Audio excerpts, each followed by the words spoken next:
¿Ustedes creen que colgar un crucifijo en la sala bendice automáticamente a su familia y espanta las desgracias? Pero la verdad es que esa cruz en su pared esconde algo mucho más serio y está provocando un efecto espiritual devastador si ustedes guardan rencor en el corazón.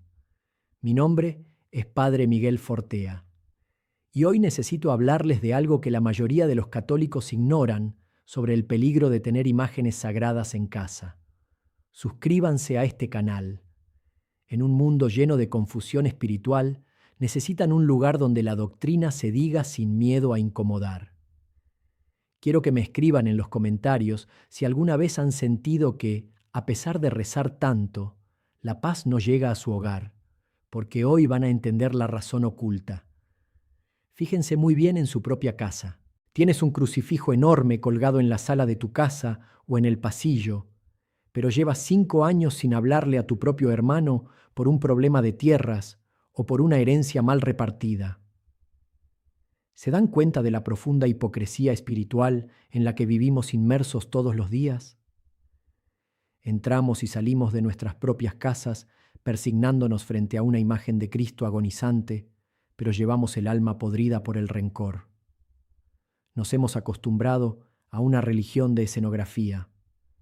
Hemos convertido nuestros hogares en pequeños museos de arte sacro, llenos de palmas benditas detrás de las puertas, cuadros del Sagrado Corazón en el comedor, vírgenes coronadas en las habitaciones y rosarios colgando de los espejos retrovisores de nuestros automóviles.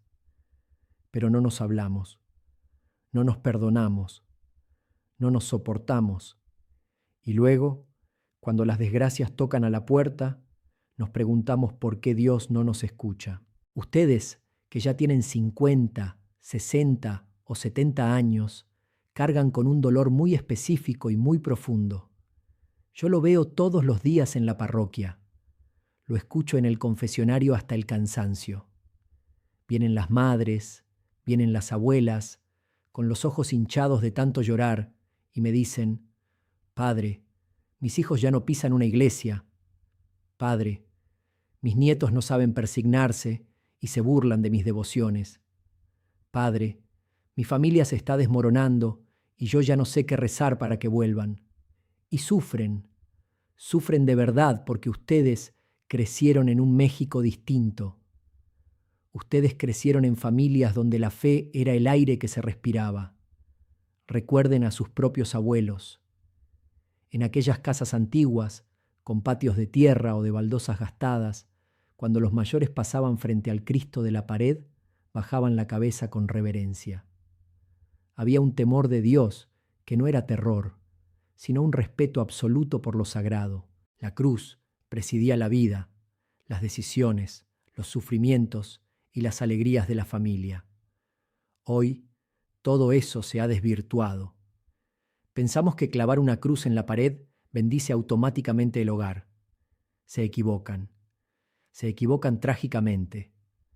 Han reducido el instrumento de nuestra salvación a un vulgar amuleto. Han convertido la cruz en una herradura de la suerte, en un atrapasueños católico, en un escudo mágico contra las malas vibras o la envidia de los vecinos. Escuchen bien lo que les voy a decir, porque esto es doctrina de la Iglesia, no es un invento mío.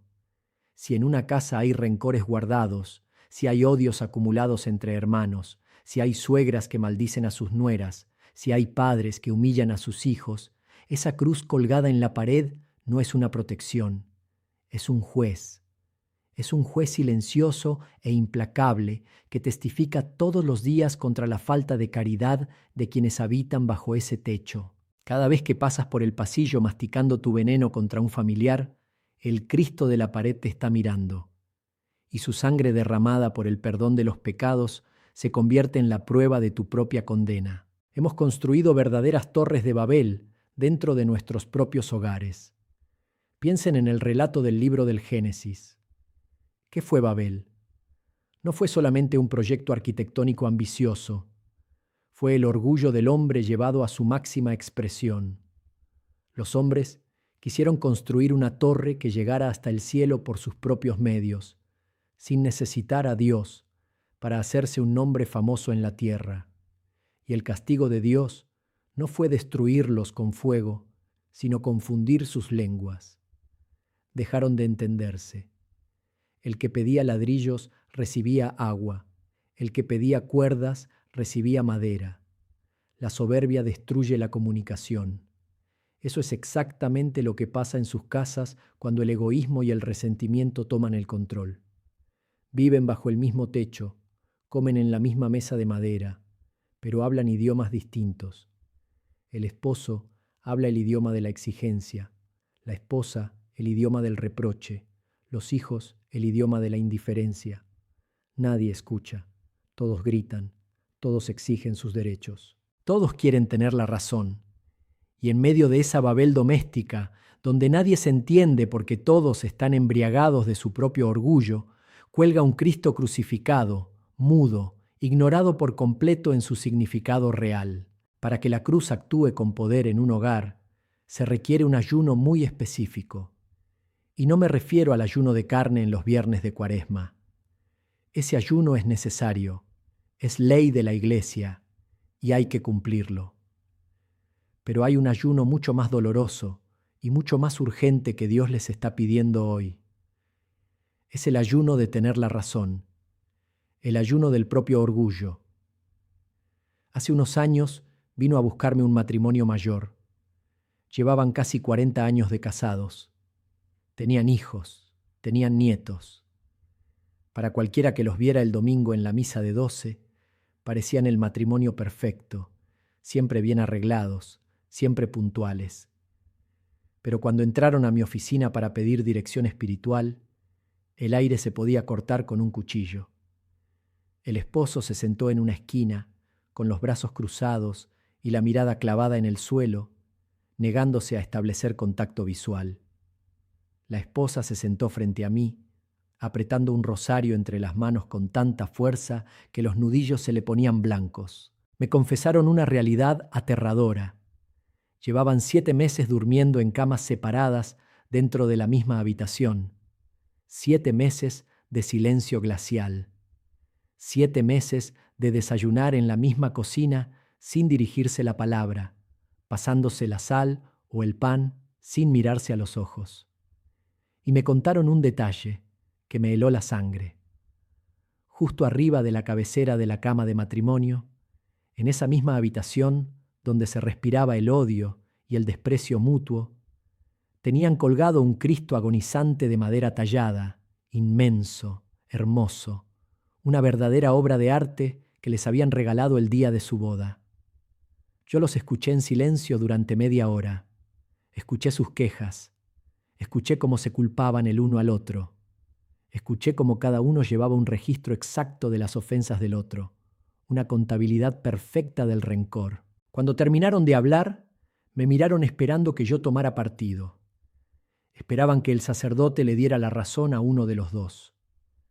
Yo me incliné hacia adelante, los miré a los ojos y les dije con la mayor firmeza de la que fui capaz: su casa es un infierno frío, y ustedes han colgado al Hijo de Dios como adorno de su propio egoísmo. Ustedes creen que porque rezan el rosario y vienen a misa los domingos ya están cumpliendo con Dios, pero están crucificando a Cristo todos los días en su propia alcoba con su desprecio. Les exigí que esa misma tarde, al llegar a su casa, quitaran ese crucifijo de la pared y lo guardaran en un cajón. Se escandalizaron, me miraron como si yo fuera un hereje. La mujer empezó a llorar diciendo que cómo iba a quitar a Dios de su cuarto. Le respondí que Dios ya no estaba en ese cuarto hacía mucho tiempo.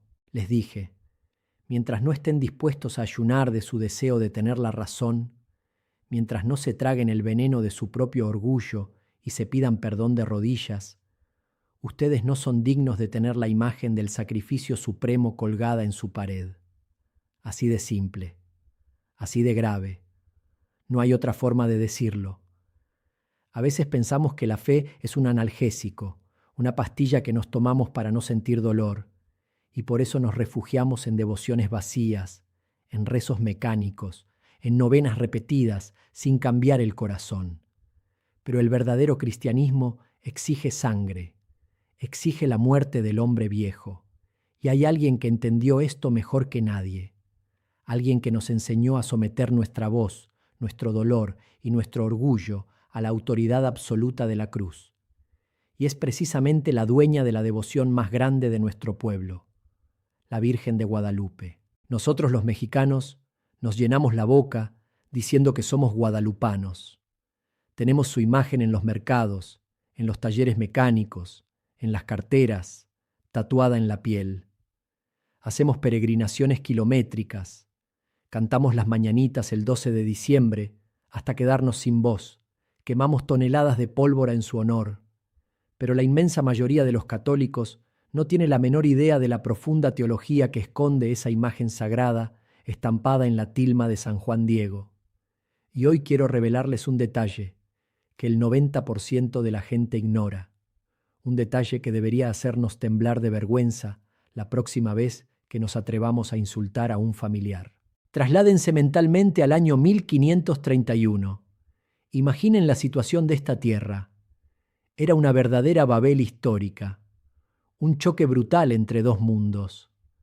Por un lado, los indígenas, desolados, viendo cómo sus templos eran destruidos, cómo sus dioses guardaban silencio, cómo sus tradiciones se hacían pedazos. Una cultura que vivía bajo el terror de los sacrificios humanos, donde la sangre era el pago constante para mantener vivo al sol. Por otro lado, los españoles, con sus espadas, con sus abusos, pero también con los misioneros que intentaban plantar la semilla del Evangelio en medio de la violencia y la incomprensión. Nadie se entendía. El odio y el miedo flotaban en el ambiente. El obispo Fray Juan de Zumárraga rezaba desesperado pidiendo una señal del cielo, porque temía que todo terminara en un baño de sangre total. Y entonces, en el cerro del Tepeyac, aparece ella. No aparece como una diosa extranjera. Aparece como una joven doncella de rasgos mestizos, vistiendo el manto azul estrellado que solo podían usar los emperadores, oscureciendo al sol que brilla a sus espaldas y aplastando la luna negra bajo sus pies, demostrando que ella es superior a las deidades indígenas del día y de la noche. Pero si ustedes observan con detenimiento la imagen original, si acercan la vista al cuello de la Virgen María, notarán un pequeño detalle que lo cambia todo. Justo en el centro de su garganta, prendido a su vestido rosado, lleva un pequeño broche, un camafeo oscuro. Los indígenas de alto rango solían llevar en el pecho camafeos con la imagen de los dioses a los que servían y representaban. Pero el camafeo de la Virgen de Guadalupe no tiene un sol, no tiene una luna, no tiene una serpiente emplumada. En el centro exacto de ese broche, sobre su garganta, hay una pequeña cruz negra, una cruz idéntica a la que usaban los frailes franciscanos y dominicos, idéntica a la cruz que llevaba en el pecho el obispo Zumárraga. Piensen en la inmensidad de lo que esto significa. La Madre de Dios, la Reina del cielo y de la tierra, la que viene vestida de sol, desciende a una tierra ensangrentada y dividida, y lo primero que hace es mostrar que ella no actúa por cuenta propia. Ella subordina su propia aparición, su propio mensaje, su propia autoridad, a la cruz de su Hijo. Ella somete su voz a la autoridad de la Iglesia representada en esos humildes frailes. La cruz en su garganta significa que sus palabras nacen del sacrificio de Cristo. Si la Madre de Dios, siendo inmaculada, sin mancha de pecado, coloca la cruz en el centro de su garganta para anunciar la paz a un pueblo dividido, ¿cómo es posible que de nuestras gargantas salgan maldiciones contra nuestros hijos, insultos contra nuestras nueras, chismes contra nuestros vecinos y palabras de desprecio contra nuestros hermanos? ¿Cómo te atreves a llamarte católico y guadalupano si usas tu boca para destruir la reputación de tu propia familia? Esa misma garganta por la que recibes el cuerpo y la sangre de Cristo en la comunión del domingo, la usas el lunes para escupir veneno. Es una contradicción espantosa que está secando la gracia en nuestras familias. Ese es el verdadero problema. Queremos los milagros de la Virgen, pero no queremos la cruz que lleva en el pecho. Queremos las bendiciones del cielo, pero nos negamos a perdonar al que nos debe dinero o al que nos ofendió hace 10 años en una fiesta familiar. Guardamos las ofensas como si fueran tesoros. Las acariciamos en la memoria.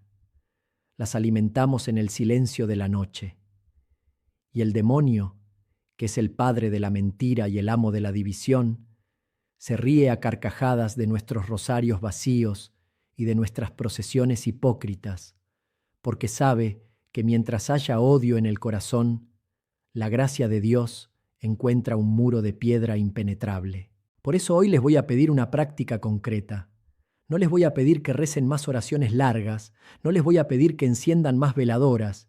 La fe cristiana no es magia, la fe es encarnación, es acción concreta, dura, que duele en la carne. Esta misma noche, cuando regresen a sus casas, o si ya están en ella al terminar de escuchar este mensaje, van a caminar hacia la sala de su casa, o hacia su habitación, o hacia ese pasillo donde tienen colgado el crucifijo principal. Van a extender las manos y lo van a descolgar de la pared.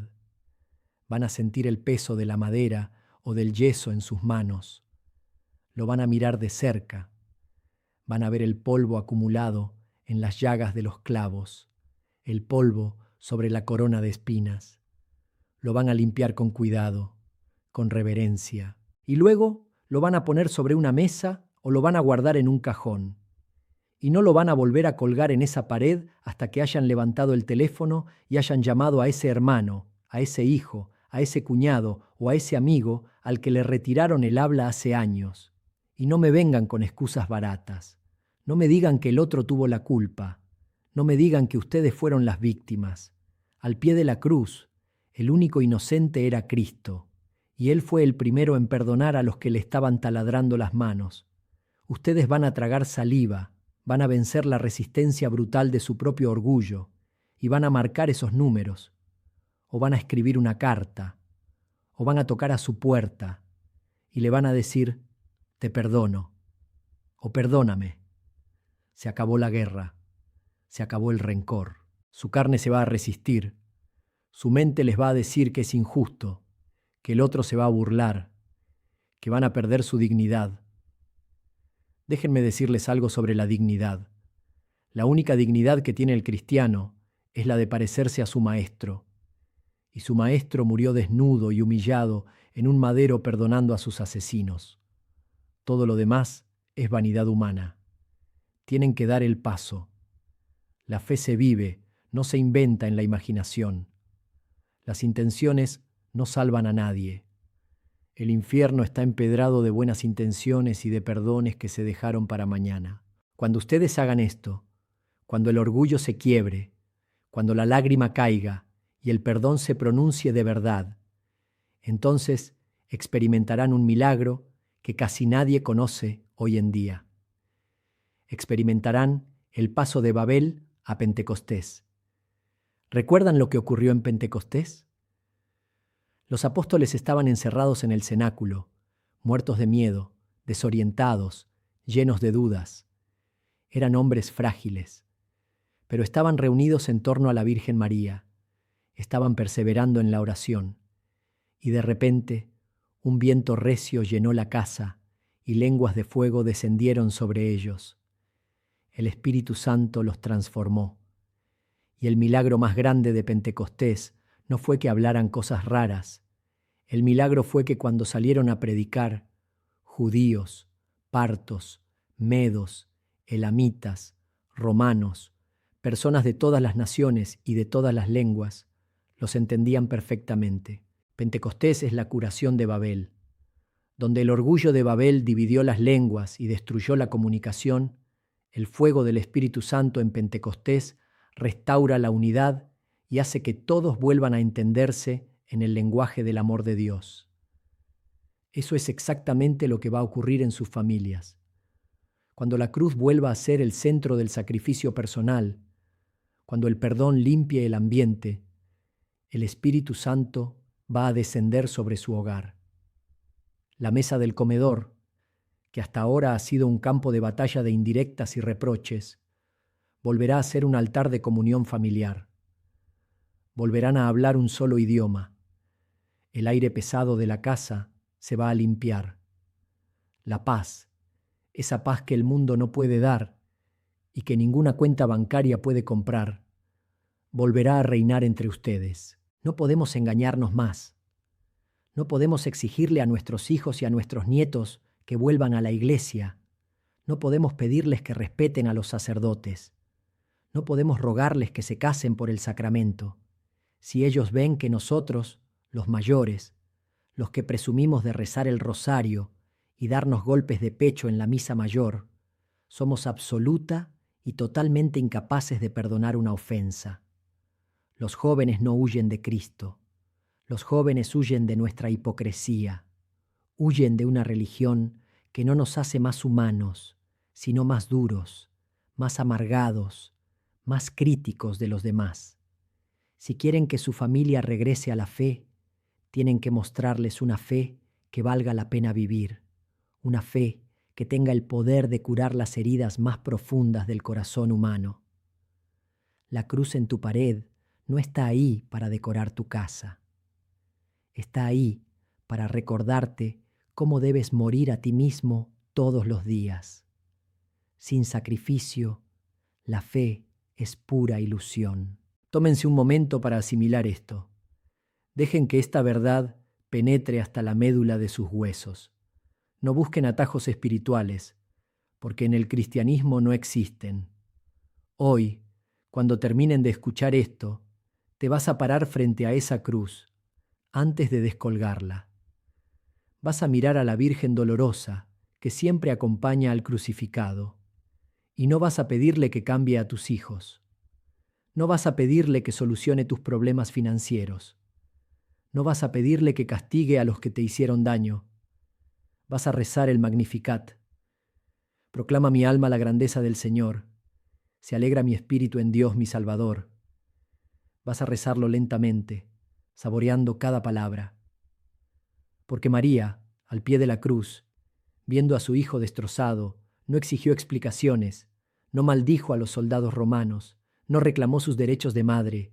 Ella alabó la grandeza de Dios en medio de la oscuridad más absoluta, confiando en que el dolor y la muerte no tenían la última palabra. Que la gracia del Señor toque sus corazones de piedra y los convierta en corazones de carne. Que el Espíritu Santo les dé la fuerza brutal que se necesita para perdonar lo imperdonable y amar a los que no merecen ser amados, porque exactamente eso es lo que Dios ha hecho con todos y cada uno de nosotros. Que la bendición de Dios Todopoderoso, Padre, Hijo y Espíritu Santo, descienda sobre ustedes, sobre sus familias rotas, sobre sus hogares divididos, y permanezca para siempre. Y si el peso del hogar te está asfixiando y sientes que ya no puedes más con la tibieza y la rebelión de tu familia, busca mi siguiente mensaje, donde te explico el error fatal, el error destructivo que cometen los padres católicos al intentar corregir a sus hijos mayores.